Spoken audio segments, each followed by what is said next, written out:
Morning, Roman. Appreciate that, brother. Appreciate you being here.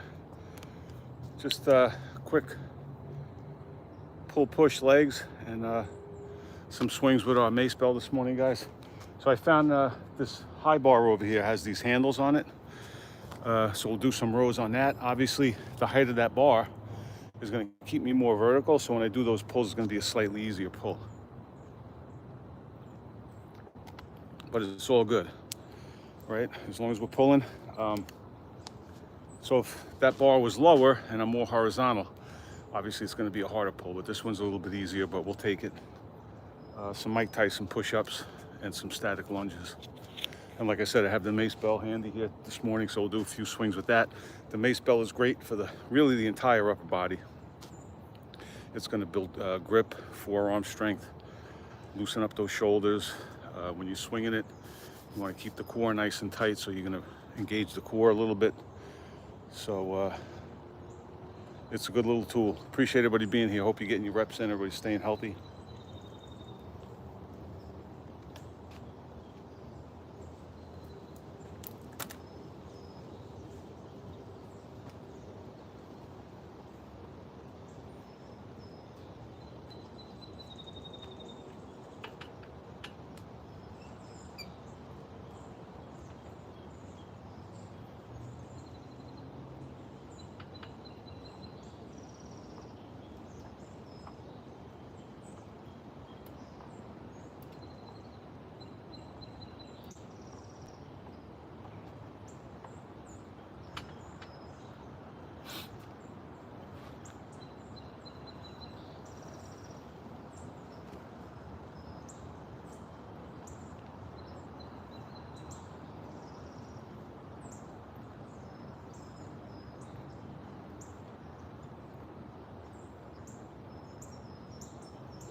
Good morning to my brother Aldo. Crusades of Motivation. Extraordinary tattoo artist and now inventor. Guys, check out my friend Aldo's channel. He came up with a great tool. It's called the Cruise Up, and you use that. Go over to his channel and check it out. He's got a lot of videos where he's using it. It helps you increase your pull-up strength, and for those of you that have the muscle up or working on the muscle up, it's also going to help you develop some strength with the muscle up. So make sure you check out my friend Aldo. Good morning to Magda. Good morning to Frankie. Swinging a wrench already, right off the bat. So just doing some light inverted rows, guys. It's kind of a high bar, so it's going to be an easier pull with those rows. And we'll do some Mike Tyson push-ups, a couple of static lunges, and we're going to swing the mace bell around. Good morning, Hawk. So far, so good. Started off good. A little cold out, but we're warming up. A couple of morning reps. Hot coffee, so we're going. Good morning, Lewis. Appreciate you being here. Thanks, Hawk. We try. Try to keep the diet in check, and we try to get the reps in as often as we can. None of us are going to be perfect, but we got to keep moving and just do the best we can with what we have, where we're at. Hope everybody's having a good morning. Appreciate everybody being here. Appreciate you hitting that like button, subscribe, whatever you want to do. Hang out and watch. We're just doing some inverted rows, Mike Tyson push-ups, static lunges, and we're swinging around the mace bell a little bit.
Go get it, Hawk. Enjoy that coffee, brother.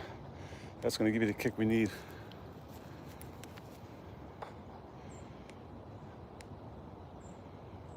Best pre-workout right there, Hawk, is that coffee.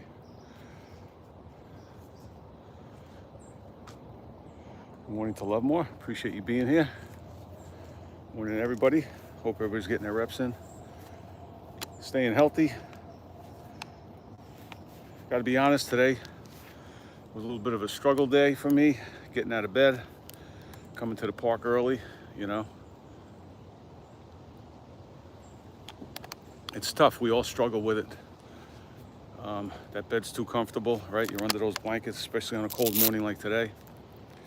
But when you look at the alternative, guys, it's not good, you know. So we have to push ourselves.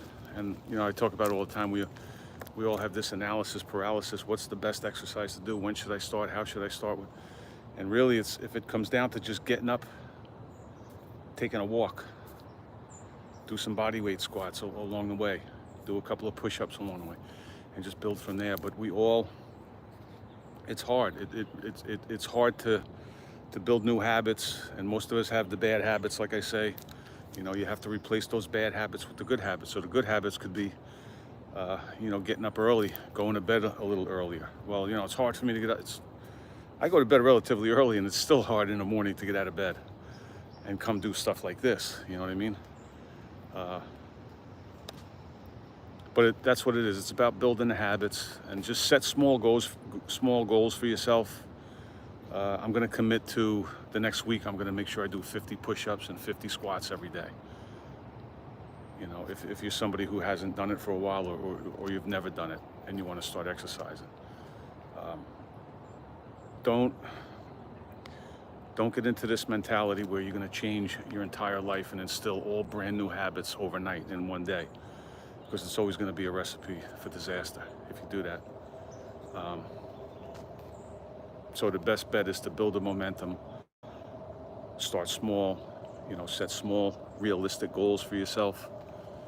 There's always going to be setbacks. That's the other thing. You know, we get too, I know we're always our own worst critics, everybody. So if you have a setback, you know, you just let that, you don't want to let that derail you entirely. Just brush it off. I'll do better tomorrow, you know. I'll work on it a little harder tomorrow. But again, if you set the small goals and you see yourself progressing a little bit, hey, I did my 50 push-ups, my 50 squats every day this week. Let me bump it up to 60 and just keep going from there, and just keep building a momentum with the setting small, realistic goals for yourself that you can hit, you know.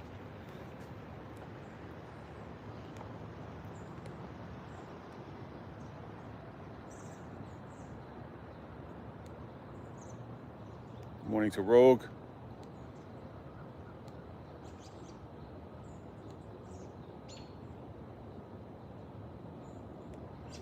There you go, Mobile. Set that alarm. Set that alarm, and don't shut it off until you're standing up.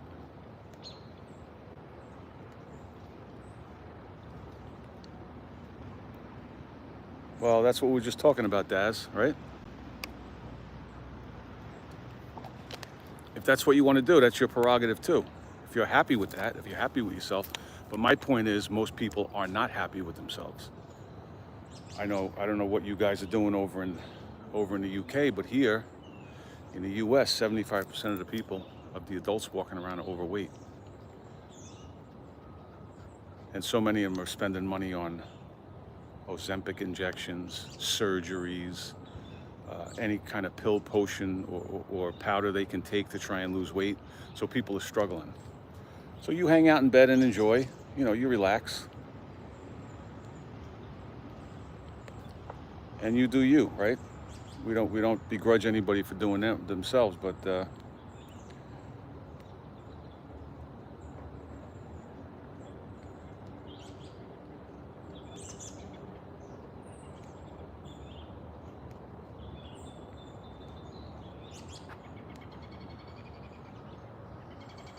no, not 50. We're starting small, sis. Not 50 push-ups in one go. That's not what I was inferring. I said every day. I don't care if you do sets of 2, you know, do 25 sets of 2, or do sets of 10, whatever you can do, right? I said small, realistic goals.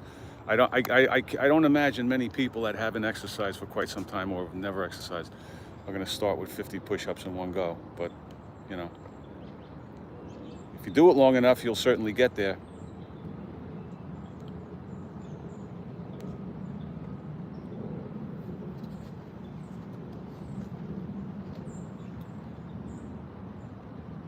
What's up, Sooner? Appreciate you, brother. Have a good workout, man. I hope you're doing well.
There you go.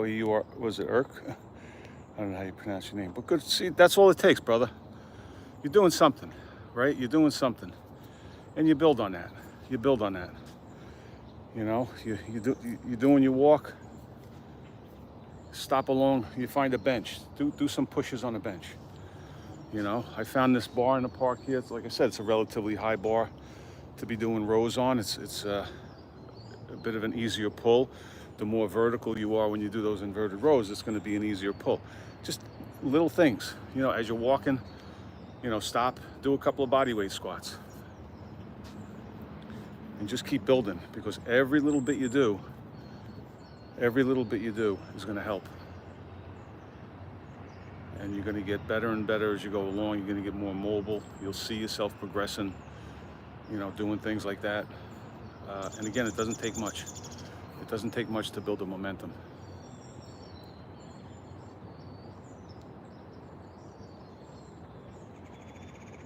Daz, I cut out the alcohol many years ago, and I've talked about it before on the channel. And it's probably in the top 3 of the best decisions I've ever made in my life. I started drinking alcohol at 14 in the schoolyard. Hit the ground running there.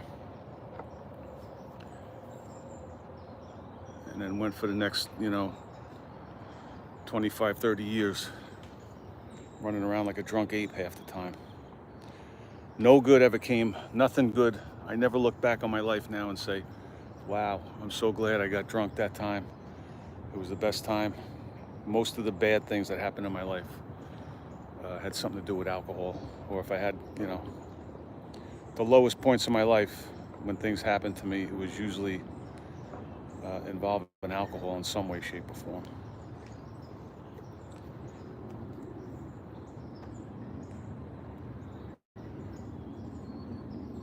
Love, I don't mind either. I mean, the winters are tough in the morning, but once you get the blood flowing and the fingers warm up a little bit, you start getting feeling back in your fingers, it's okay. You know, but the key is to keep moving.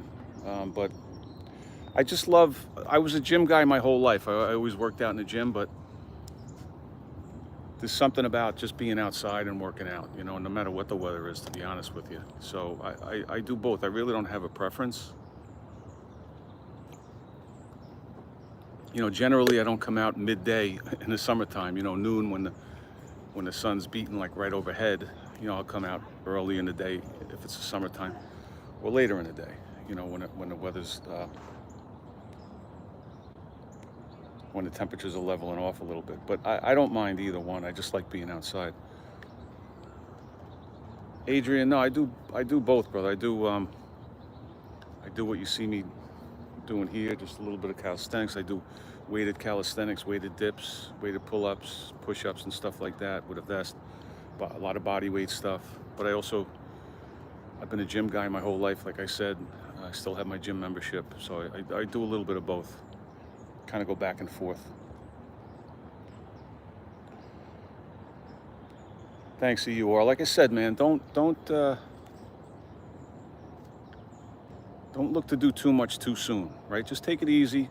I mean, push yourself. Get out there and push yourself. That's what it's all about too. You know what I mean? You got to push the limits a little bit. But don't ever get discouraged. You know, we're all going to have good days and bad days. You're all going to go, you're going to go out one day and there are days I'm in the gym and I never want to leave. There are days I don't want to walk into the gym. It's life. Life is up and down, you know? But if you just do those little things over time, you know, it's going to be this kind of road, but you're going to be inching up as you go.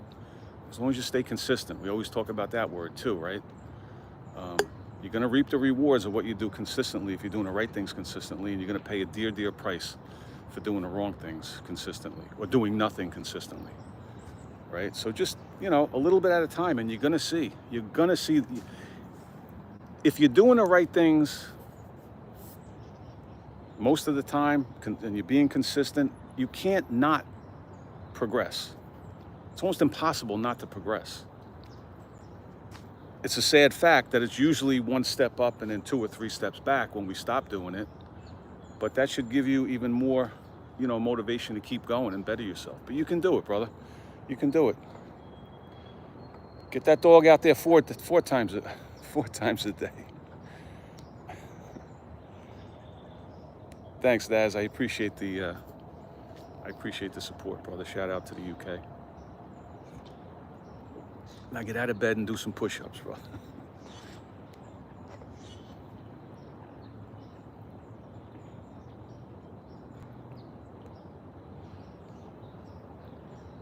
Yeah, that's it, Mirko. Listen, you definitely want to set those long-term goals, right? I want to eventually have a physique like this. I want to be able to do this calisthenics skill. I want to be able to bench press this much. So you set that, but you have to set those small daily or weekly or monthly goals just to keep you going towards that. And before you know it, if you put your head down, you're going to wake up one day and you're going to be there. You're going to look in the mirror and you're going to go, wow, look at how my body changed. You know what I mean? Or look how much I can do now. I can remember when I couldn't do push-ups off my knees. Now I'm doing 10, 20, 30 clips. It's going to happen as long as you do it consistently.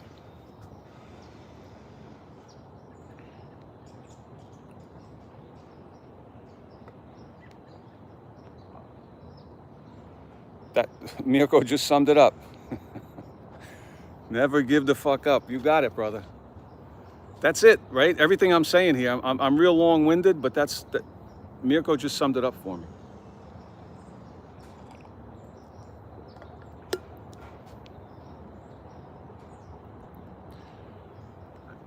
Right, Mirko, it took you 10 years, right? And you look back now and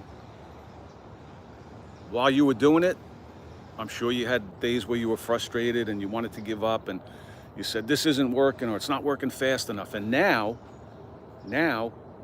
when you look back, you say, wow, I learned a lot and I'm sure you wouldn't change anything, right?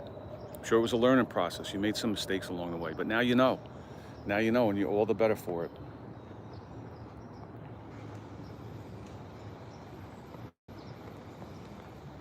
Cheers, Mirko. You're an inspiration for me, brother.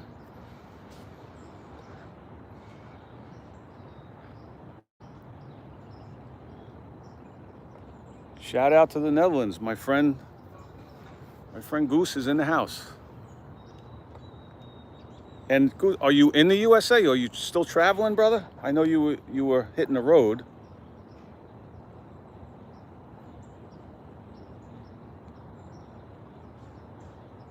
There, you see? So my friend Goose he's on the road, he's traveling, and that's no excuse. A lot of people say, you know, I'm on vacation, so you don't take a vacation from your health.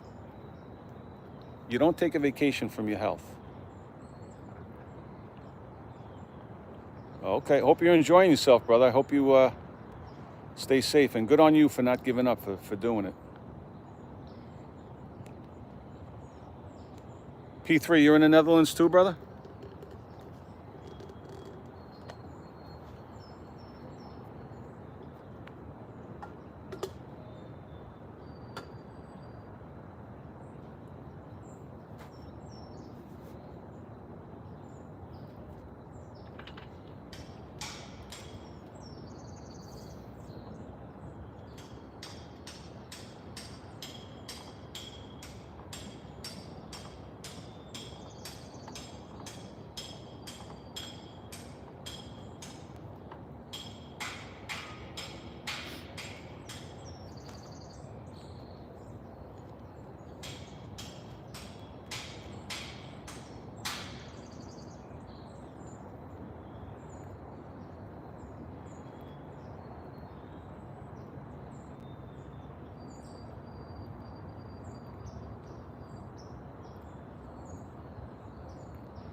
Cheers, Mirko. Thank you, brother.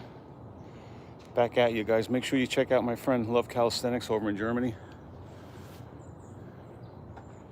American Dutch. Welcome, P3. I appreciate you being here. No, Love, too many people do that. You think I'm on vacation, so that's a license to eat, drink, do nothing, abuse your body. You don't take a vacation from that. You want to let loose a little bit, all well and good, but this whole notion that I'm on vacation, I don't want to, I'm not going to exercise because I'm on vacation. What does that mean? How do you take a vacation from taking care of your body? No matter where you are, whether it's summer vacation or whatever vacation.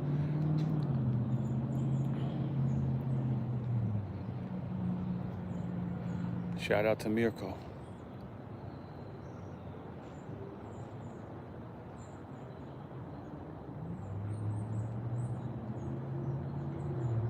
Yeah, Goose, that's a good point, and good for you. See, that's what we always say, right? What's the best time to work out? Well, whenever you can. Whenever you can fit it in, as long as you're doing something. It doesn't have to be 6, 7 o'clock in the morning. It could be, I've done workouts, 10, 11 at night, midnight, whatever, The best time to do it is when you could fit it in, And in your case, you're on vacation. So again, there's no excuse. Well, I go to the gym all the time, but I'm on vacation and I don't have access to a gym. So what? So what? Get on the floor, do your push-ups, do your bodyweight squats, find a bar, find something to hang from, do some type of pulling exercise, get on the floor, do some crunches, anything. And it doesn't have to be for hours at a time.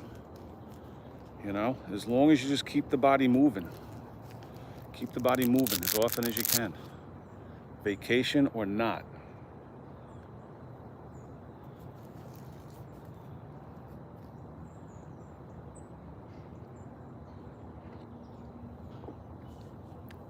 Yeah.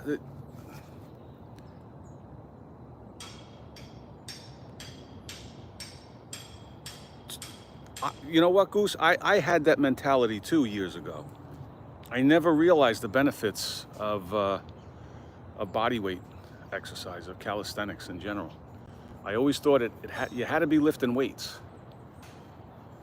And it's so not true. It's so not true. You look at some of the best calisthenics athletes in the world. Granted, they're going to be doing weighted calisthenics also. But for any beginner, you could make massive gains just doing body weight exercises. And I wish I realized that, years ago.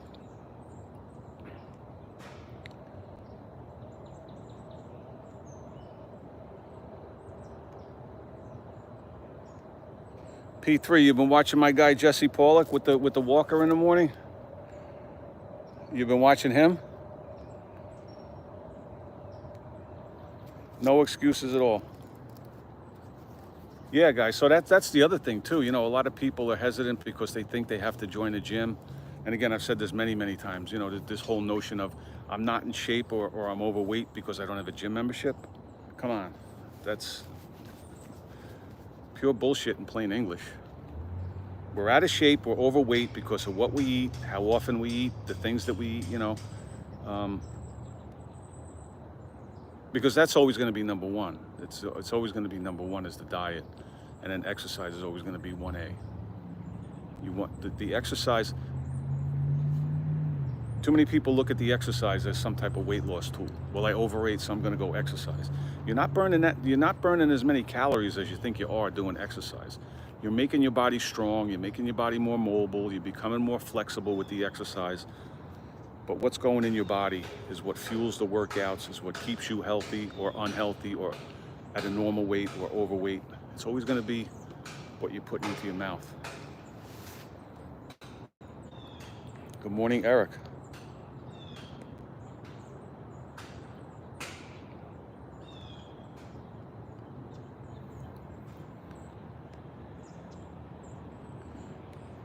Yeah, he's a monster, P3, that guy.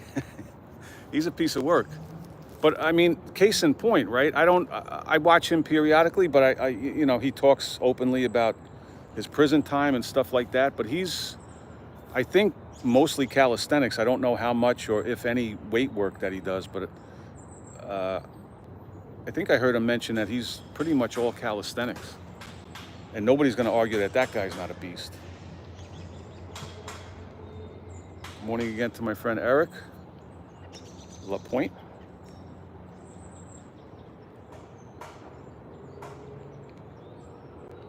Thanks, P3, man. I appreciate that. I appreciate the support, and I appreciate you being here interacting. It means a lot, brother.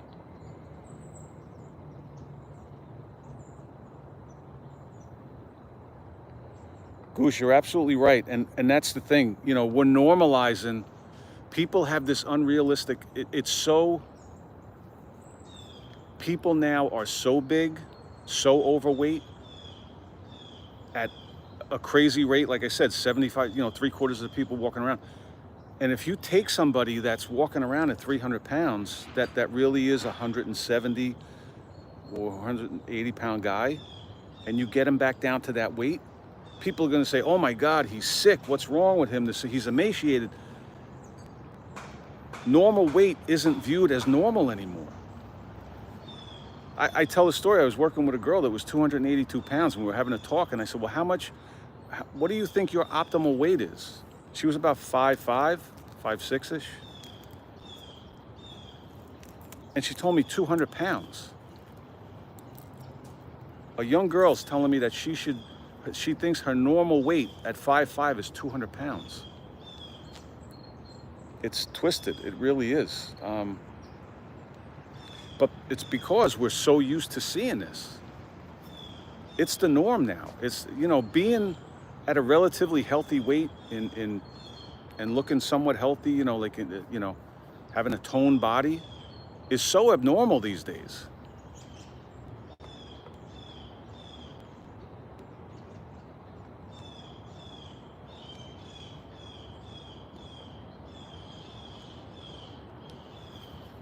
Good morning, Harness. Appreciate you being here. Yeah, we're going to keep going as long as we can.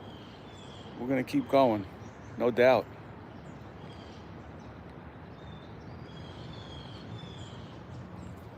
Yeah, but getting back to that point, guys, you know, you see somebody that's, you know, slightly overweight, and you don't consider them overweight. It really is, our perception has been so distorted because of what's going on. It's sad, and people look at it like that, and then they really believe that, you know, it's being beat into them every single day by these pharmaceutical companies that are selling their drugs. All you can do is take this drug because you're overweight because of your genetics. It's your genetics, and people buy into it, and they take these terms that and people don't even know what they mean. I'm overweight because of my genetics. I'm overweight because of my thyroid. I'm overweight because they'll come up with every excuse in the world other than I'm overweight because I eat shit food, I eat a ton of it, and I eat it constantly.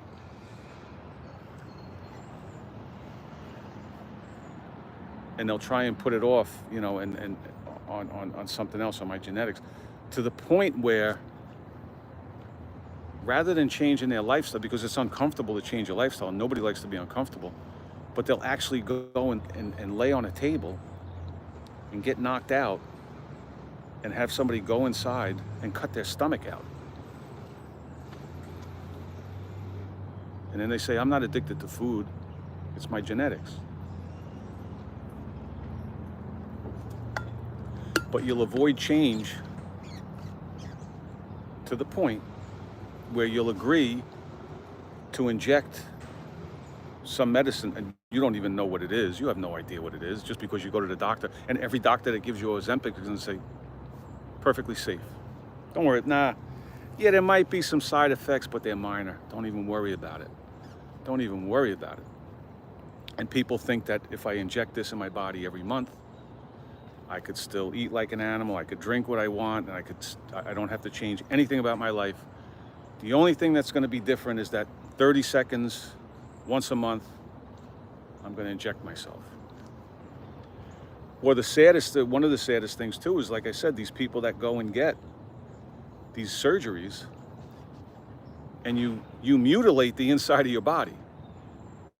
These doctors, so-called doctors, are playing God with your body. And they're going to tell you, no, we'll see you're overweight because of this and that. So lay on the table. Let me cut this out. Let me put this sleeve on. I don't even know. God only knows what they're doing there. You don't know. You have no idea. You just lay on the table and say, okay, do what you want. But I know so many people, and I'm not exaggerating,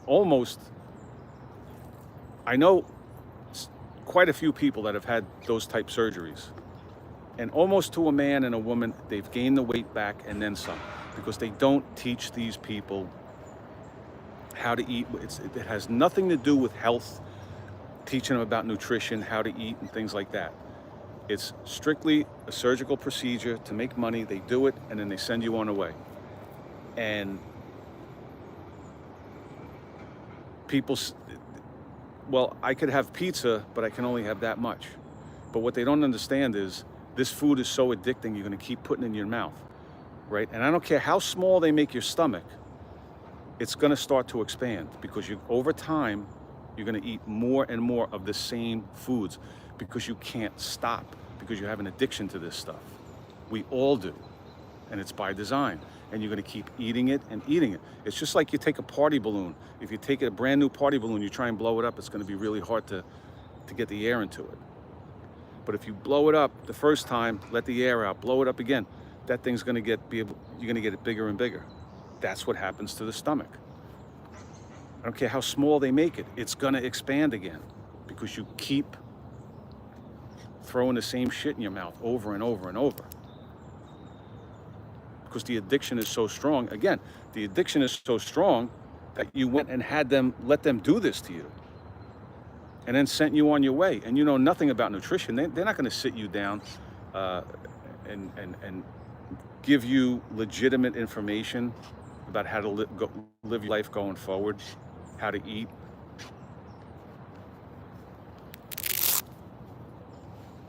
And again, now the answer is, everybody looks at it. I don't even have to go get surgery. I could just put a needle in my body every month.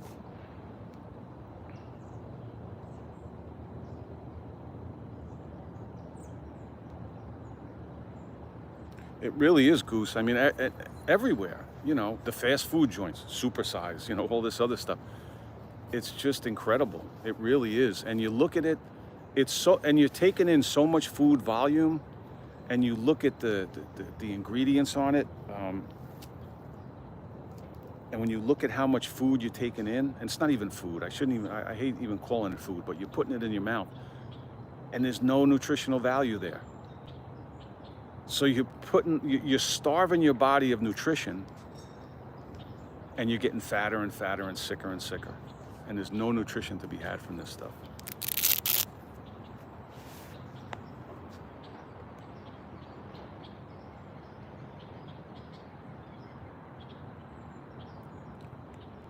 P3, I think you're right about that. Now it is about 5'9", up about 200.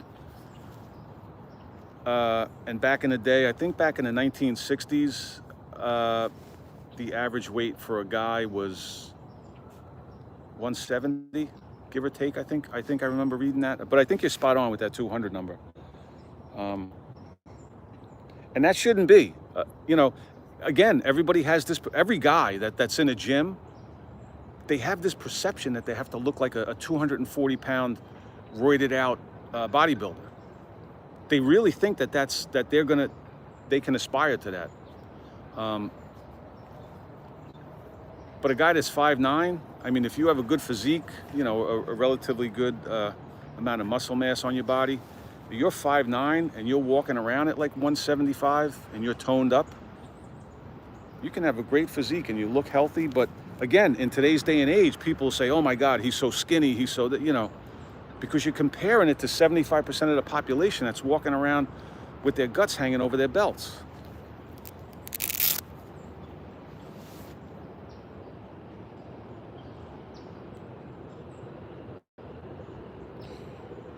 Goose, that's it. That's exactly it. Exactly it.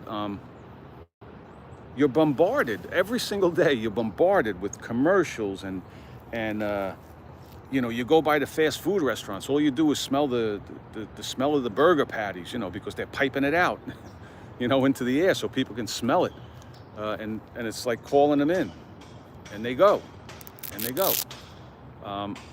but it is, and it's the cheapest to make. It's the most addictive. It's void of nutrition, like I said, but it's like anything, it's a supply and demand world. So they make it, and if we keep buying it and eating it, they're going to keep making it and keep selling it. It comes down to dollars and cents. If we're willing to do it, they'll keep making it, and they'll make it more and more addictive. So it's a battle, guys. I know, we're all struggling. And it's been my experience that, a lot of times you can get people to exercise until their arms are ready to fall off. But then tell them to stop eating cookies. And you got a battle on your hands. So the exercise is not, and they'll hope against hope, no matter what. They'll keep going thinking, the more I'm on this treadmill, the more I can eat. I'm going to lose weight. I can keep doing what I'm doing. Well, I'm going out tomorrow night and I'm going to have pizza. Look at around like Thanksgiving here in the U.S. You go into any gym, a lot of times the morning of Thanksgiving, and then a lot of times the day after. The day after, they're doing their penance for what they did on Thanksgiving, and then the morning of Thanksgiving, before the pig fest starts, before the gluttony really gets into high gear, they're in Planet Fitness running on that treadmill, prepping their body, thinking, okay, I'm going to do this, so it's going to negate everything I plan on doing later today. So it's a battle, guys. We have to, thankfully, I think it seems to me that more and more people are coming around, but even though people are starting to realize it, it's hard to fight it. It's still hard to fight it. Because you could know in your mind, I really know I shouldn't be doing this. Just like an alcoholic. You shouldn't be drinking, you shouldn't be doing, but get yourself to stop. It's hard. And the food addiction is just as real as any alcohol addiction, as any drug addiction, as any gambling addiction. Insert whatever addiction you want. And the food addiction is at the top of that list. It's right there. It works. The food, it works on the same reward system as does a heroin addiction. So it's a battle.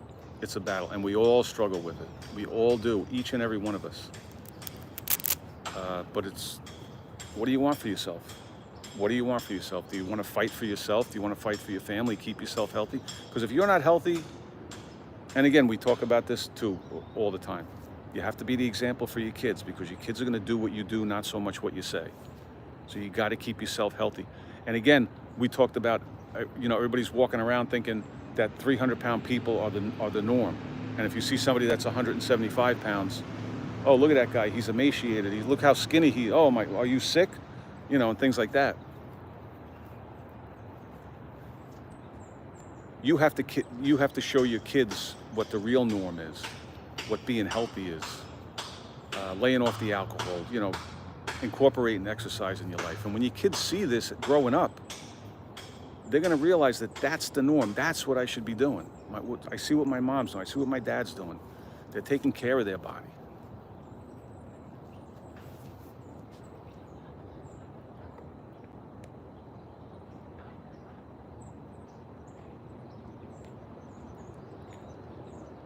That's a good point, Goose. Yeah, because, right, we all want instant gratification, right?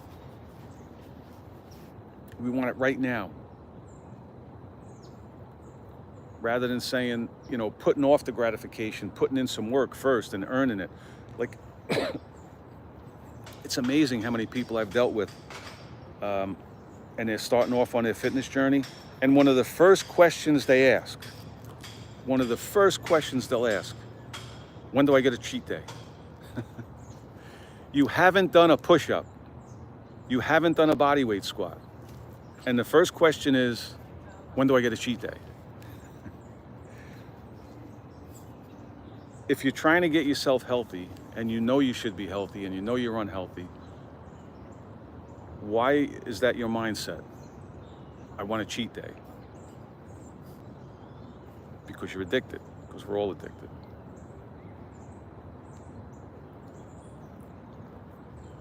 See, now Lovemore was asking me what my favorite cheat meal is. Lovemore, I don't do cheat meals. I'm 100% on point.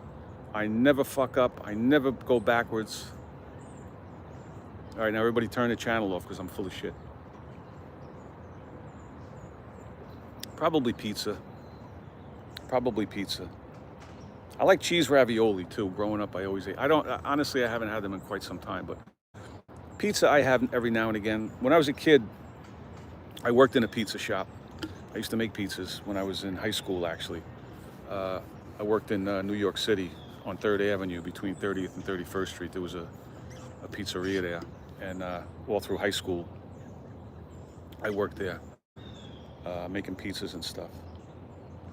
So that's always been my go-to from the time I was a kid. But I still like pizza, maybe a little sausage and onions or whatever on it, really.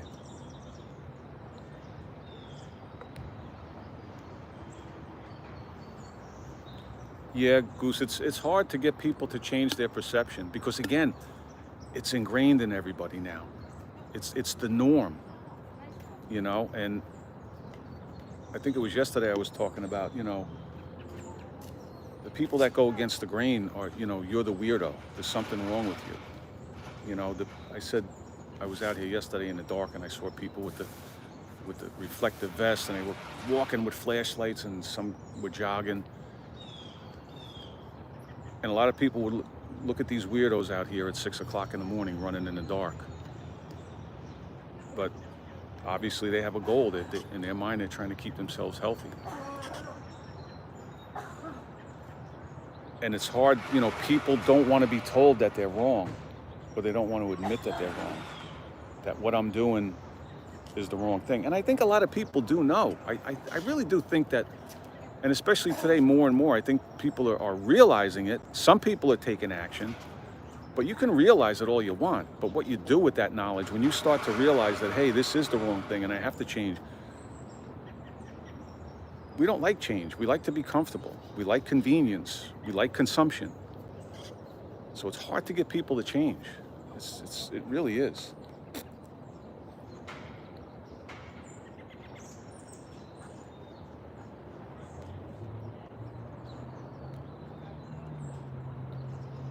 Matt, if you never eat snacks or sweets, good on you. Water's my go-to also, black coffee and green tea, and that's really about it. I'll do a little bit of San Pellegrino, some mineral water. Good morning, Angelo. Peace and blessings to you too. Appreciate you being here.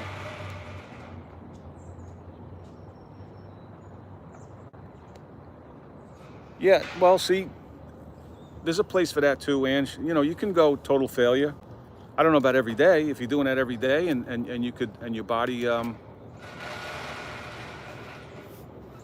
can tolerate that, and your nervous system, good for you, man. Listen, it's what's sustainable. It's what's sustainable for you. It's what you like.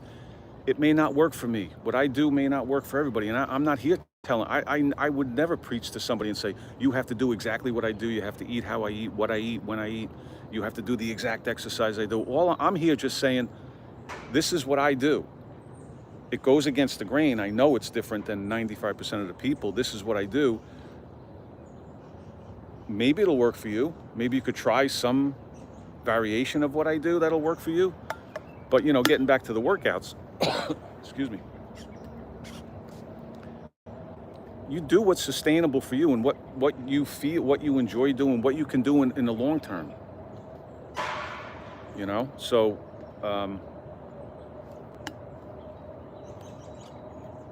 are you going to do body weight? Are you going to do, we always talk about, people talk about range of motion when you're doing your exercise. You do push-ups, you see the guys doing the shorties, right? Like pumping them out like that. I've done those. They're tough. And you're not going to tell me that if you get on the ground and do 10, 20, 30, 40, 50 of those like that, you're not going to get some benefit. It's time under tension. And then you'll have other people that preach, it's got to be full range of motion. It doesn't have to be anything. It has to be what you can do. But I think there's a place for everything, and I think you should try it all. No, you're not going to try it all, but you could try as much as you can.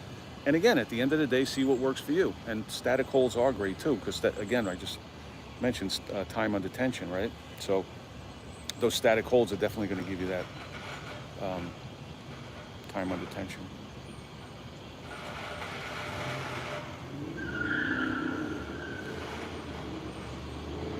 Yeah, like I said, Ange, listen, man, you do you. If that's working for you, brother, more power to you. Keep going with it. Keep going with it. But it sounds like you're right on the money. You're taking the breaks. You're doing 2 to 3 minutes in between. Okay, and then you're taking a break now, resting your body. Yeah, everyone is different. There's 8 billion people on the planet. There's 8 billion different physiologies, and we all respond and react to foods differently. We're all going to react to certain exercises differently. Again, somebody might have a certain range of motion limitation or whatever, but there's always a way. There's always a modification. There's bullshit that, well, I can't do it because of my elbow. I can't do something. There's always a way to do it. And I can't stand, you see it on social media all the time, these guys, this is the absolute best way. If you're not doing this exercise, there's no way you're going to get gains. There's no way you're going to get benefits. Stop it. Stop. Again, I told you, if you listen to anybody that tells you they're 100%, this is the absolute best way. If you don't do this, it might be the best way for him. But I think the approach should be, hey, I started doing it this way and I started making some really good gains. Maybe you want to try it out.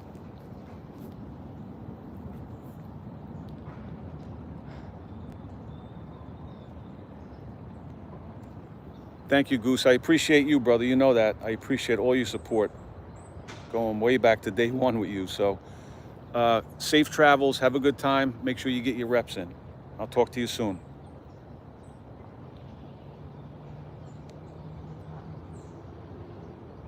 Yeah, there you go, Aunt. Yeah, so you're doing your weighted calisthenics. Perfect.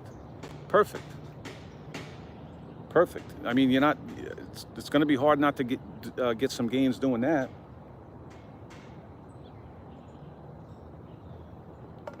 But again, a lot of people may not be there to the point where they're doing any type of weighted calisthenics, which is perfectly fine. But you will get there, right? Because we talk about progressive overload.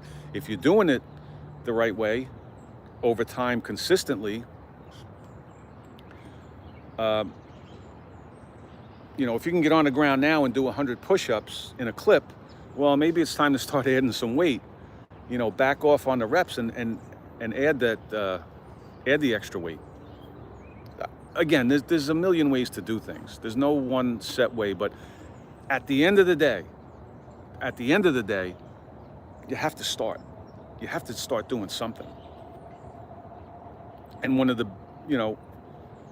most convenient ways, you want to call it, an easier way, is just with body weight, because you don't need any equipment. You don't have to spend any money. You need nothing. But your body and the floor.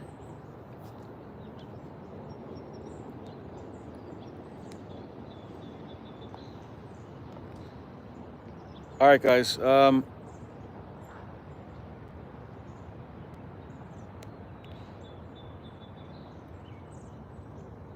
So with those macros, Ange, are you building, or are you trying to bulk up, or are you just like at a maintenance? Is 3,000 like a maintenance calorie for you?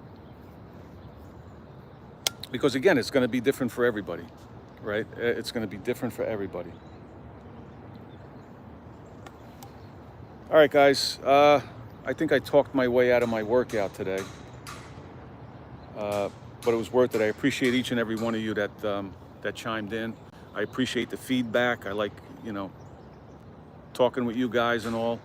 If you check out the link down below, that Frankie F16 put there. You could check out some Old Dog merch.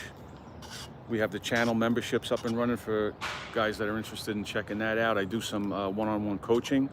You could hit me up via email and we could talk and see what's up. Other than that, thank you again, everybody. I wish everybody the best. Make sure you get your reps in. Stay healthy, stay safe, and we'll talk to you in the next one. Thanks, guys.